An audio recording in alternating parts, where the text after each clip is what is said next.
Welcome to a solitaire war game review from theplayersaid.com. My name is Grant. Today I've done a playthrough of this. I just shot about a 40-minute playthrough video. I ended up losing, spoiler alert. More often than not, you're going to lose. Just keep that in mind. But the game today that I'm going to give my final thoughts on in somewhat of a review is called The Landing, Gallipoli 1915 from Catastrophe Games. The game is designed by Joe Schmidt. It is a solitaire card game that plays in 15 to 30 minutes. I told you I did a 40-minute playthrough, but about 10 to 15 of that was setup and my commentary. So I probably played the game, and I got to the very final card, but lost. Probably played it in 20 to 25 minutes, and that's fairly standard, but you can lose much quicker depending on what happens. But it's a very cool, unique game taking a look at the Anzac landings in Gallipoli in April of 1915. Anzac Cove is beautifully depicted here with some white clouds in the sky. But it's a small box game. Really, to be completely honest, this is a game that didn't need this big of a box. The entire makeup of the components are a bunch of cards, a couple of dice, about 12 counters, 13 counters, a couple of cubes to mark stress, and then the round, and that's it. So it could have been in a very small box, but it's fine. It looks good. It looks good on my shelf. This is actually published game number 1 from Catastrophe Games.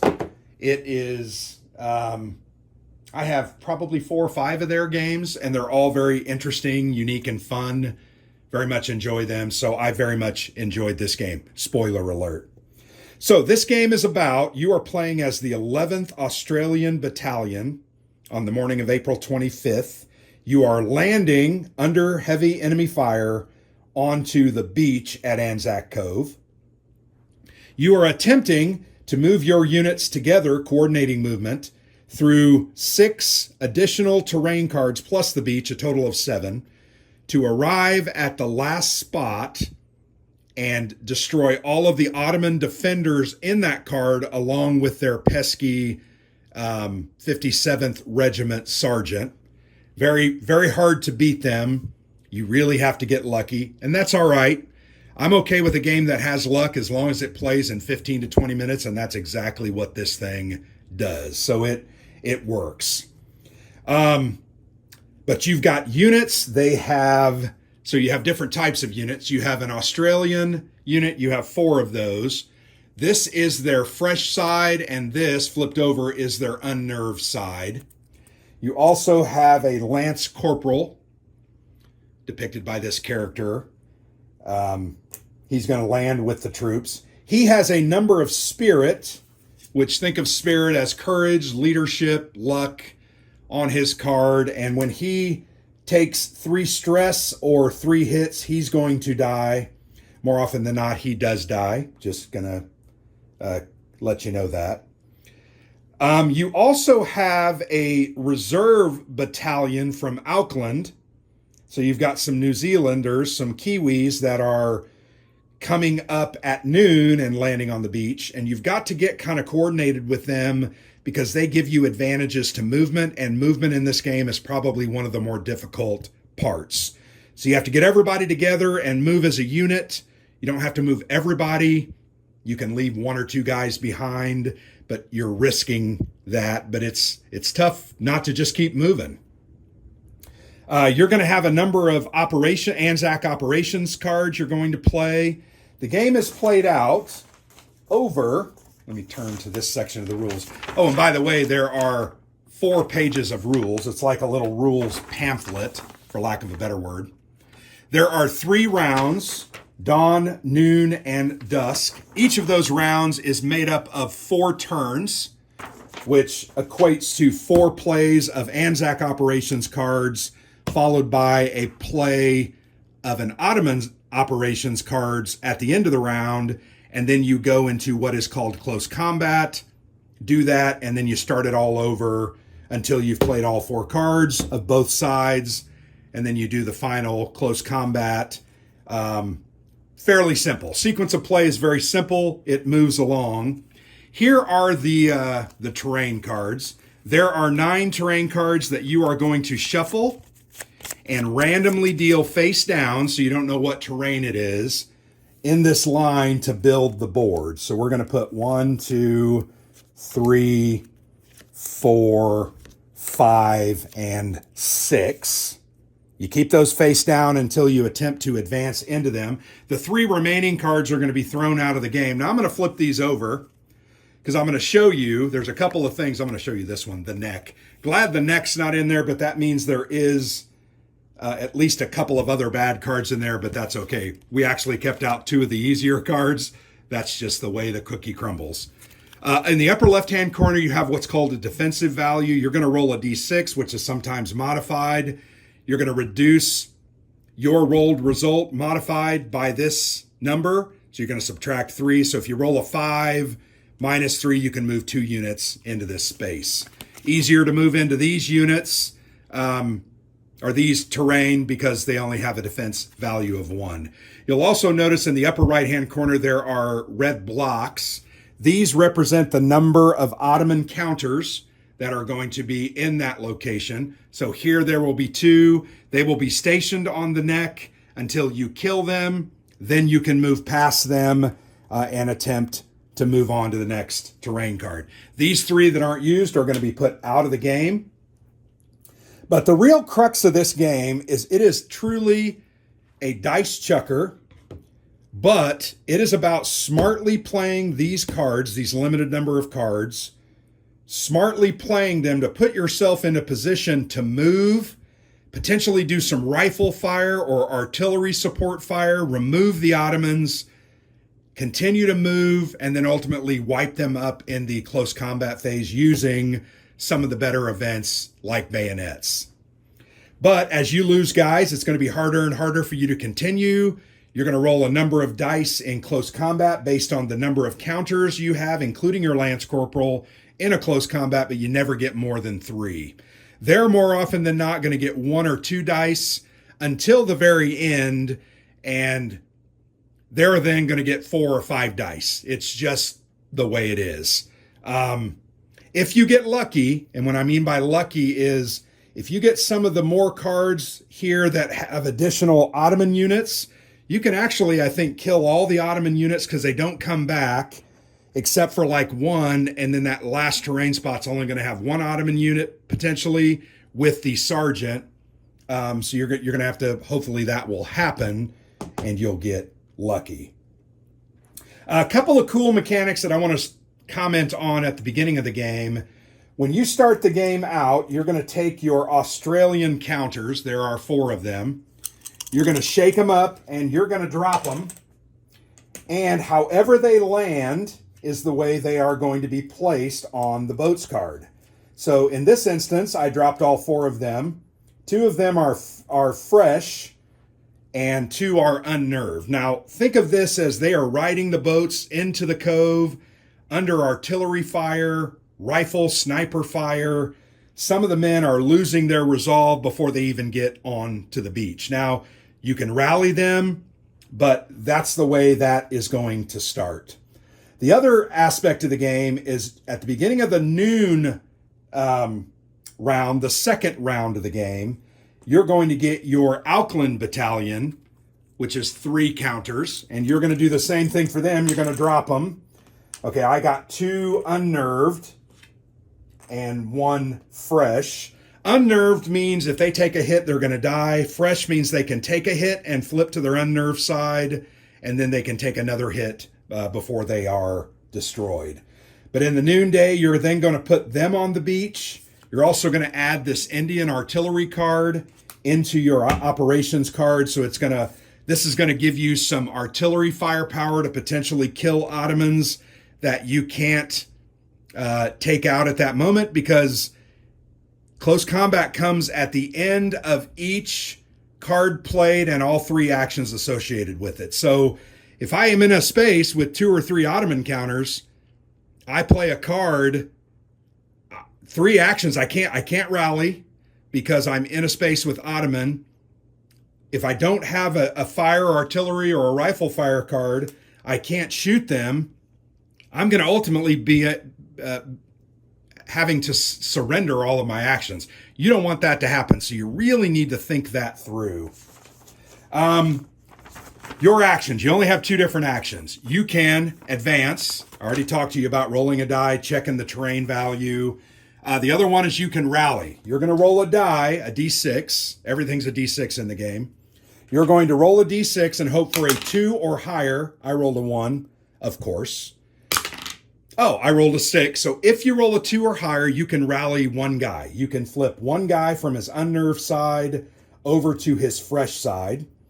If you roll a 6, you can then do that again. You can try to rally again. I rolled a 3. I would be able to rally that second guy. So I'm going to undo that. We're not doing a playthrough here, but I want to show you how some different mechanics work.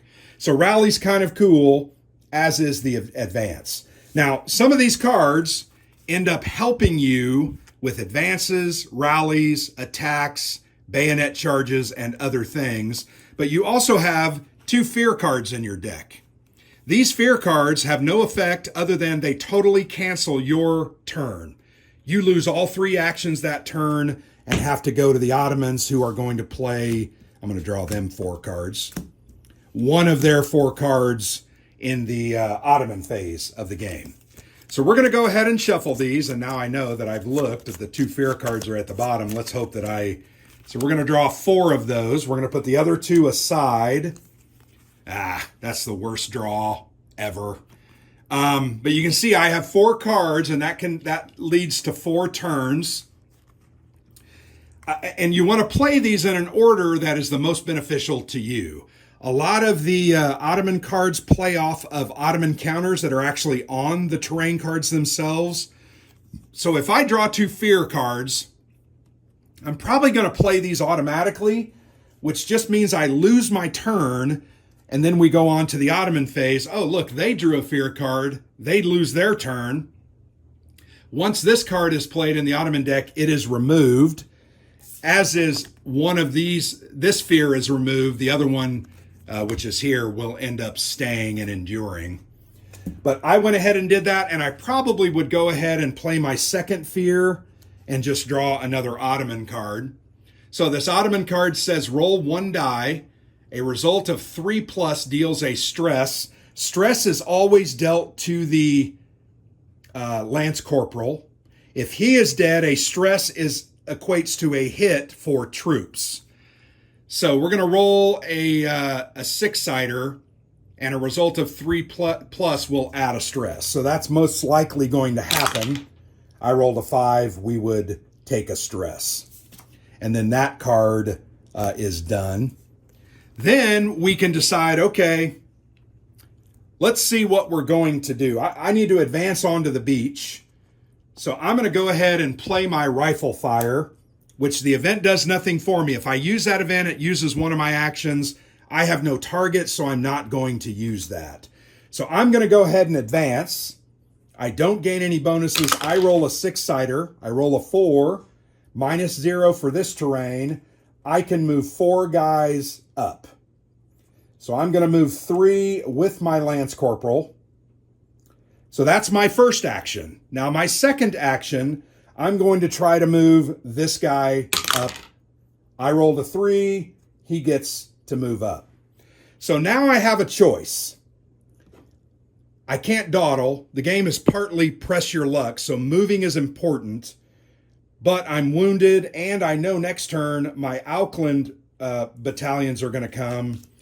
But I'm probably going to go ahead and risk it for a biscuit, and I'm going to go ahead and rally. I think I've already showed you that, but I'm going to roll a d6 with my third action.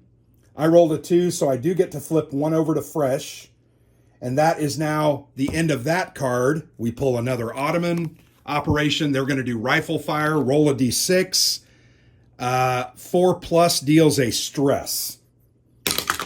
Oh, we rolled a 2, so I don't get a stress. That's good.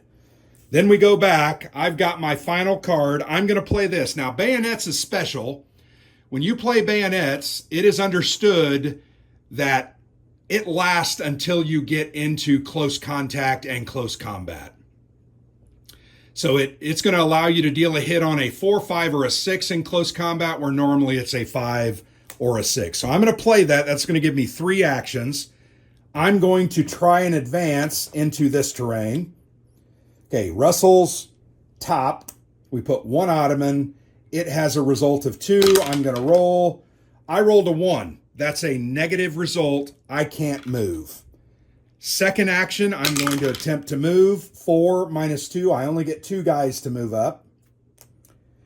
And I think my third and final action, I'm going to go ahead and rally this guy. And I rolled a 6, but I don't need to rally anyone else. I really wish that I could recover a stress, but that's not the way the game works. So now that the Anzac phase is done, we're going to pull the last Ottomans card. We get a rifle card. They're going to roll 1 die plus 1 for each Ottoman card on the, and they're going to inflict a hit on a 4, 5, or a 6. So they are going to roll 2 dice, and they inflict no hits. That's excellent. So now we are done with that, the Ottoman phase. We are now in the close combat phase because there are Australian troops, Anzac troops, and an Ottoman. Remember, this bayonets is going to help us. You get 1d6 per character you have, either unit or your leader. They get 1 because they get 1. So we are rolling, I'm rolling 2 dice to their 1, and I'm going to hit on a 4, 5, or a 6. They will only hit on a 5 or a 6. I rolled a 4. I kill this unit. He is removed from the game, and close combat is over. I was successful. So that gives you a kind of an idea of how it works. Now, at the beginning of that next noon phase, remember you're going to land your New Zealand troops on the beach. You're now going to add that Indian artillery into your deck and shuffle that up. Give it a shuffle. You're going to shuffle up the Ottoman cards with that fear having been removed and staying out. You're going to draw 4 Ottoman cards. You can see they only have 1 left, so you're going to get all the bad stuff almost every round. And we draw 4 cards, and we got 1 fear, the Indian artillery, an Anzac spirit, and a bayonets. With this hand, I most likely can move into this position, potentially wipe everyone out, and maybe even make it into that position. But that's going to be really hard. So that's kind of the way the game progresses. Very simple rules, very simple play, sequence of play. Once you play it a couple of times, you'll get everything down. I found the hardest part to remember is playing the Ottoman card, but I like when I draw 4 and I place them here, move that over, then I know, oh, we still have cards to play. So what do I like about this game? What do I feel is done very well? I very much enjoy the landing phase. I think that mechanic of dropping those counters and seeing what happens is a very unique way to simulate stress of an amphibious landing. Very much enjoy that. I very much enjoy the concept of the Lance Corporal. I have found, though, that this guy dies almost every time by the 3rd or 4th. I think I got him to the end 1 time. I've won the game 1 time out of about 10. And I think that's going to be your win percentage, somewhere between 10 and 15%. But I do very much enjoy that concept of the leadership. I very much enjoy how these operations cards work together. And you got to remember, historically, this was a disaster. British were repulsed, lots of deaths. Anzac were repulsed, lots of deaths.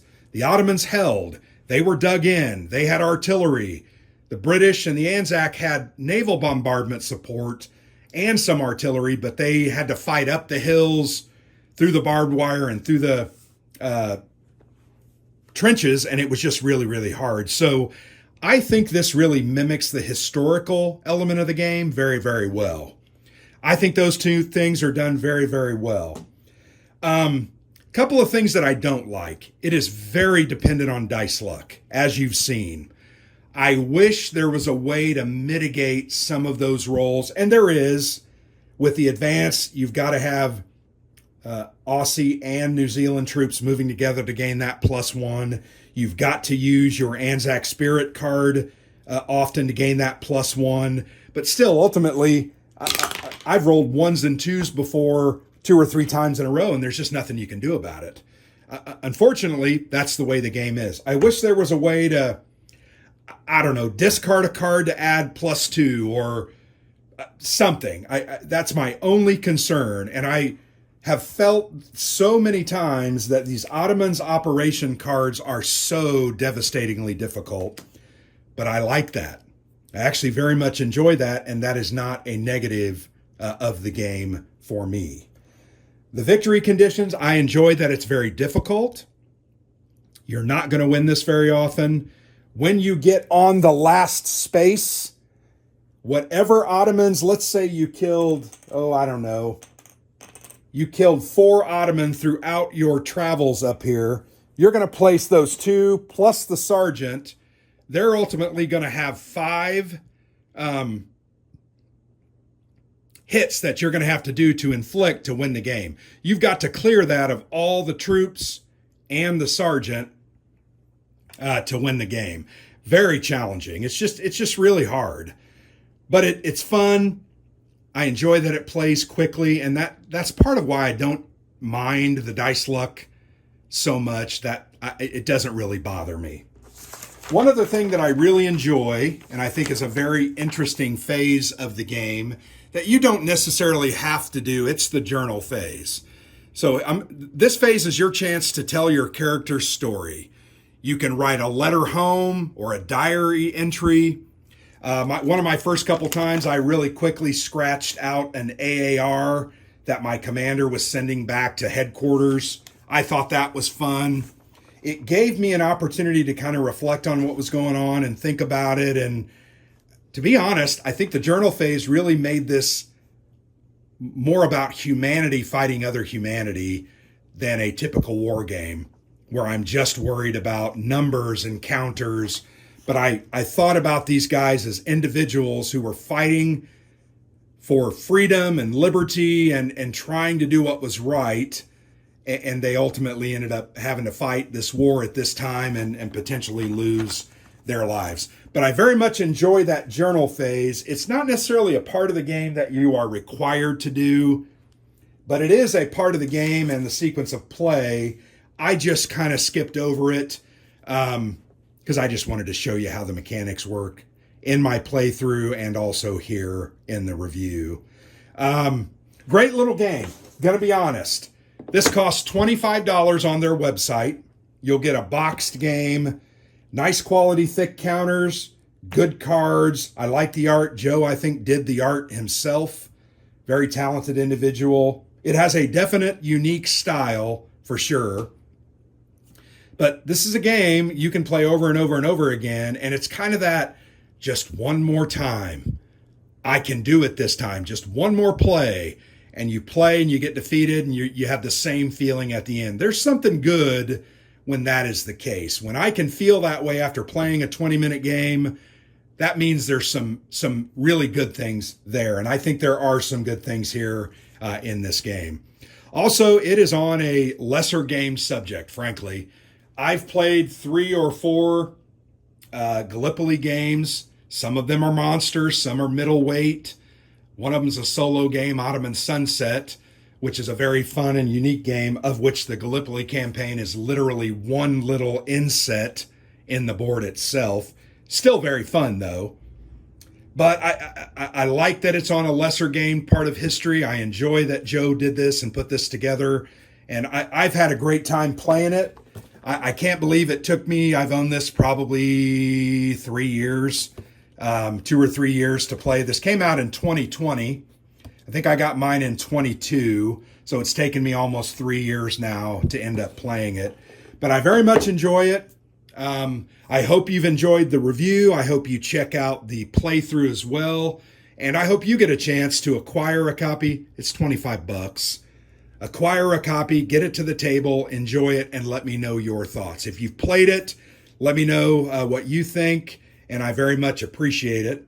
So once again, this is my review and final comments for The Landing, Gallipoli 1915 from Catastrophe Games, designed by Joe Schmidt. A very fun, fast-playing, light solitaire card game. Appreciate you watching so very much. I've been Grant for the Player's Aid.